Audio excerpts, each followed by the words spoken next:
So finally प्राचीन कोकण बघायसाठी आम्ही पोचलो। इतिहास, निसर्ग आणि संस्कृती यांचा संगम हेच आहे आपलं प्राचीन कोकण। चला करूया या वैभवशाली भूमीचा एक सुंदर प्रवास। तर हा व्हिडिओ मी संपूर्ण बघून झाल्यानंतर काढलेला आहे, त्याच्यामुळे तुम्हाला सगळं खाली खाली दिसत असेल। हे आहे तिकीट काउंटर, इथे तिकीट काढावं लागते। पर कॅन्डिडेट 50 रुपये आहे आणि जर तुम्हाला फोटो आणि व्हिडिओ काढायचे असेल तर एक्स्ट्रा 50 रुपये पे करावं लागते। आणि इथे एक गाईड दिला जातो जो सुंदर प्राचीन कोकणची माहिती देतात। सो बघूया आपण, चला तर मग। आम्ही ते नक्षत्र बाग तयार केली। प्रत्येकाच्या जन्म नक्षत्रानुसार बाहेर बोर्ड लावलं, जाताना तो तुम्ही पाहू शकता। हा पिंपळ पार आहे। कोकणी माणसं वड पिंपळ यांना पवित्र म्हणतात, तसेच त्यांना दीर्घायुष्याची प्रतीके मानलेली आहे। त्याला पिंपळ पार म्हणतात, कारण त्याच्या भोवती जो दगडी कट्टा बांधला त्याला कोकणी भाषेमध्ये पार असं म्हणतात। हा पार 400 वर्षापूर्वी बांधला गेला। जेव्हा पार बांधला गेला त्यावेळी तिथे पिंपळाचं रोप लावण्यात आलं, म्हणजेच हा पिंपळ सुद्धा 400 वर्षापूर्वीचा जुनाच आहे।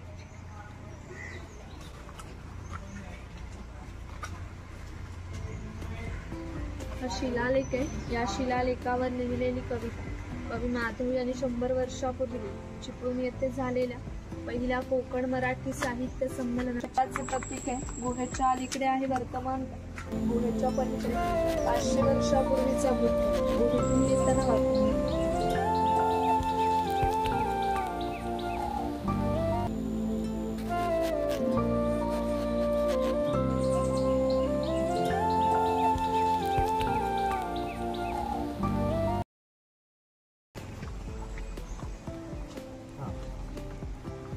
कोकमचं झाड आहे। याच्या फळांपासून कोकम सरबत व कोकम आगळ तयार केले जाते।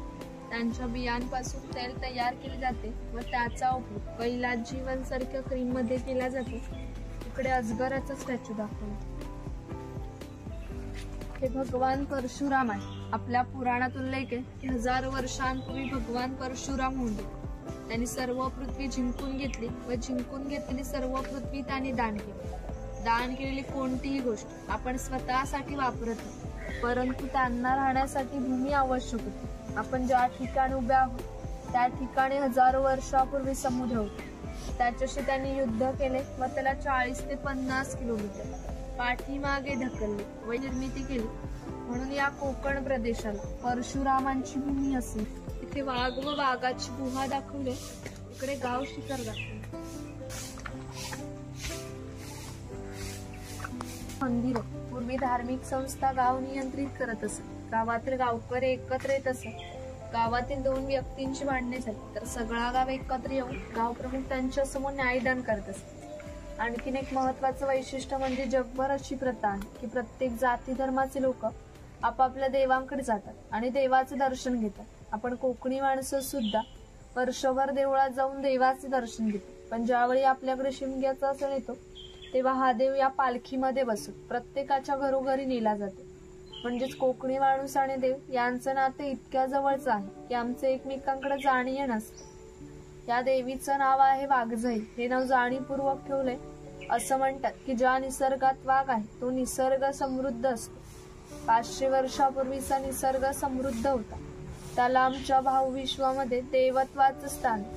आम्ही कोकणी माणसं वड पिंपळ साप नाग यांची पूजा करतो, म्हणजेच आम्ही निसर्ग पूजक माणसे आहोत। म्हणून आमच्या देवीचं नाव प्रत्यक्ष निसर्गाशी संबंधित असंच ठेवले वाघजाई। एक मातीचे ताशे आहे, त्या खालील भाग हा मातीचा बनवलाय। हे ताशे 110 वर्षापूर्वीचे जुने आहेत। जर वाजवणारे कसबी असतील तर त्यांचा आवाज 1 ते 2 किलोमीटर पर्यंत जात असे। पूर्वी त्यांचा उपयोग धार्मिक कार्य व संदेशवहनात केला जात असे।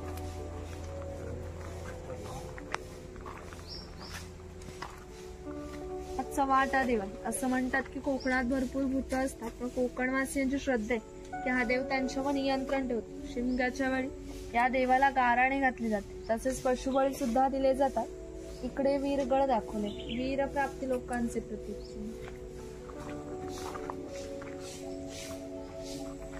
इथे कडक लक्ष्मी दाखवले, पोतराज लोक आपल्या अंगावर चापकाने फटके मारून घेतात, ते इथे दाखवले।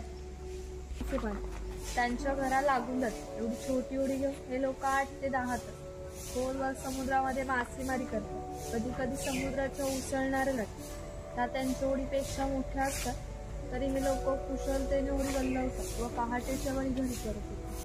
12 बदलदार पद्धत अस्तित्वात होती, म्हणजेच नाभिक सुता चर्मकार काढतात. लोकांना घरोघरी जाऊन सेवा पुरवत असतात. त्या बदल्यात त्यांना पैसे नव्हे तर केवळ धान्य मिळेल. म्हणजेच एका नाभिकाला एका कुटुंबातील पुरुषाच घरी जाऊन केस दाढी करण्यासाठी वर्षभरासाठी 4 पैसे म्हणजे आताचे 8 किलो धान्य मिळत असे.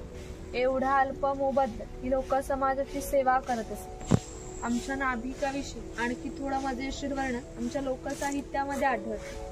असं म्हणतात की गावातली प्रत्येक गोष्ट ही नाभिकाला माहीत असते आणि नाभिकाला माहीत असलेली प्रत्येक गोष्ट ही गावभर होते. आता तुम्ही आलात ती गोष्ट ज्या अर्थी आमच्या नाभिकाला समजली त्या अर्थी संपूर्ण गावाला समजली. आमचं सगळं गाव तुमच्या स्वागतासाठी उठते. कथेप्रमाणे आपण अधिक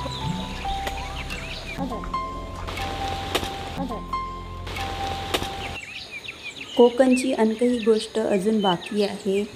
प्रवास अजून संपलेला नाही. पार्ट 1 आवडला ना, मग थोडं थांबा. प्राचीन कोकण भाग 2 लवकरच तुमच्या समोर.